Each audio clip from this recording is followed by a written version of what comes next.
Welcome to our channel, Worldwide Wanderlust. Today we're about to embark on a journey unlike any other, to a place that's not only known for its immense cultural and historical significance, but also for being the smallest country in the world. Nestled within the heart of Italy, this place is none other than Vatican City. Join us as we unravel the history, art, culture, and the serene landscapes of this unique sovereign city-state. Vatican City's intriguing and extensive history started in the 1st century AD, functioning as a circus and a necropolis. As per tradition, it is believed that Saint Peter, the apostle and the inaugural pope, was martyred and buried at this very site. During the 4th century, a basilica was constructed over his tomb by Emperor Constantine, leading Vatican City to become the focal point of the Christian faith. As time progressed, the popes continued to augment and decorate the basilica, along with its adjoining buildings, leading to the formation of a splendid complex that echoed the styles and preferences of various periods. Vatican City was declared as an independent state in 1929 through the Lateran Treaty, which confirmed its autonomy and its ties with Italy. In the present, it stands as the smallest country worldwide in terms of both area and population, spanning just 0.44 square kilometers, 0.17 square miles, and housing around 800 residents. In the heart of Vatican City lies a treasure trove of art and culture that has been amassed by the popes over many centuries. This wealth is on display in the Vatican Museums, one of the largest and most visited museum complexes in the world.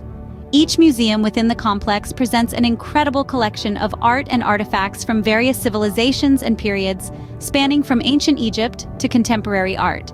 The Pio Clementino Museum, for instance, is dedicated to classical antiquities, while the Gregorian Egyptian Museum houses a fascinating collection of ancient Egyptian artifacts. The Gregorian Etruscan Museum, on the other hand, displays artifacts from the Etruscan civilization, and the Pinacoteca houses an extensive collection of paintings. The Ethnological Museum showcases objects from indigenous cultures around the world, and the Carriage Pavilion features an interesting collection of historical vehicles. However, the jewel in the crown of the Vatican Museums is undoubtedly the Sistine Chapel.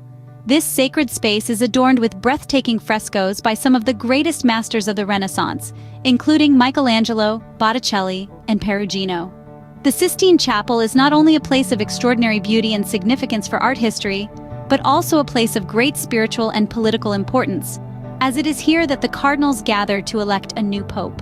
Whether you're an art enthusiast or a history buff, a visit to the Vatican Museums is a journey through time and a feast for the eyes that you won't forget.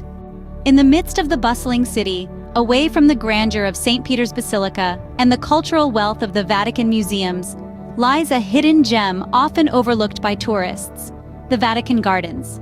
This serene oasis covers about half of the Vatican City's territory and serves as a peaceful retreat for the popes. The Vatican Gardens were established during the 13th century and have been a place of quiet and meditation for the pontiffs ever since.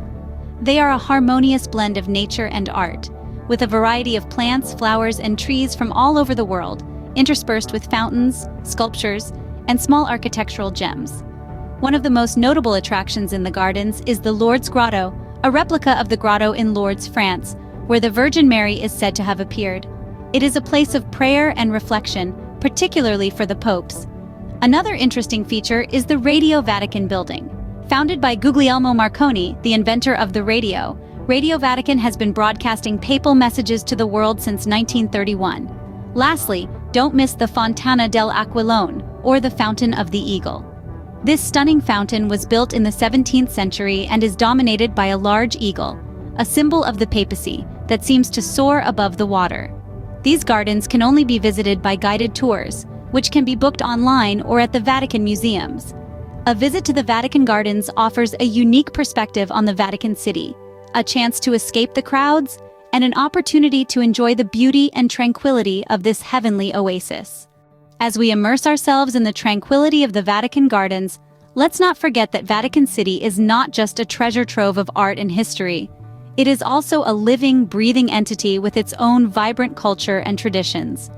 As the world's smallest independent state and the spiritual headquarters of the Roman Catholic Church, Vatican City has its own unique characteristics.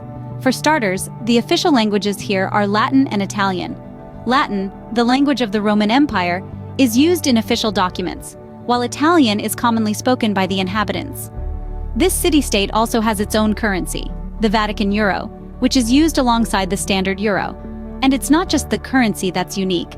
The Vatican postal system is known to be one of the most efficient in the world, with its own stamps that are sought after by collectors. But perhaps one of the most distinctive symbols of Vatican culture is the Swiss Guard. This colorful and ceremonial corps, established in 1506, is responsible for the safety of the Pope and the security of the Vatican City. Dressed in traditional uniforms of blue, red, and yellow, the Swiss Guard serves as a powerful symbol of the Vatican's historic traditions and its ongoing mission. Vatican City is also home to Radio Vatican, the official broadcasting service of the Vatican, which we mentioned earlier when exploring the Vatican Gardens. Broadcasting in multiple languages, it serves to spread the teachings of the Church to the world. In essence, the culture of Vatican City is a fascinating blend of ancient traditions and modern practices, reflecting its unique role as a religious and cultural powerhouse. It is a testament to the city-state's enduring relevance and influence in our ever-evolving world. Vatican City is more than just a city-state. It's a gateway into centuries of history, culture, art, and spirituality. It caters to a diverse spectrum of interests and warmly welcomes visitors from all walks of life. Whether you're a history aficionado, an art connoisseur, a spiritual seeker, or a curious traveler, Vatican City has something tailored for you. It's a unique destination that offers preserved history, masterpieces by legendary artists such as Michelangelo and Bernini, a serene atmosphere in the heart of bustling Rome, and unique traditions like the vibrant uniforms of the Swiss Guard and the Vatican's own postal system. In short, Vatican City is more than a place to visit. It's an experience, an opportunity to immerse yourself in a rich tapestry of human creativity and divine inspiration. Vatican City is a must-see for anyone visiting Rome, as it boasts some of the most famous and impressive attractions in the world. Here are some of the highlights that you should not miss. St. Peter's Basilica, the largest and most splendid church in Christendom. St. Peter's Basilica is a masterpiece of architecture and art. It was designed by some of the greatest artists of the Renaissance and Baroque periods, such as Bramante, Michelangelo, Bernini, and Maderno. Inside, you can admire the stunning dome, the majestic nave, the lavish chapels, the exquisite mosaics, and the priceless artworks, including Michelangelo's Pieta and Bernini's Baldachin. You can also visit the crypt, where the tombs of many popes and saints are located, and the dome, where you can enjoy a panoramic view of the city. St. Peter's Square. The grandiose square in front of the Basilica is one of the most iconic and beautiful places in the world. It was designed by Bernini in the 17th century, and it is surrounded by a colonnade of 284 columns and 140 statues of saints. In the center, there is an ancient Egyptian obelisk and a fountain. The square is the venue for the papal audiences and blessings, which attract thousands of faithful and tourists every week. We hope you've enjoyed our journey through Vatican City, the smallest yet one of the most culturally rich countries in the world. If you were captivated by the grandeur of St. Peter's Basilica or the serenity of the Vatican Gardens, please give this video a thumbs up and subscribe to the worldwide Wanderlust channel for more amazing travel experiences. We'd love to hear your thoughts or experiences related to Vatican City. Do you have a favorite attraction or a memorable moment to share? Drop a comment below and let's get a conversation started. Stay tuned for more exciting destinations as we continue to explore the diversity, beauty, and charm of different countries and cities around the world. Our journey is far from over and we can't wait to bring you along for the ride. Thank you for watching and happy travels.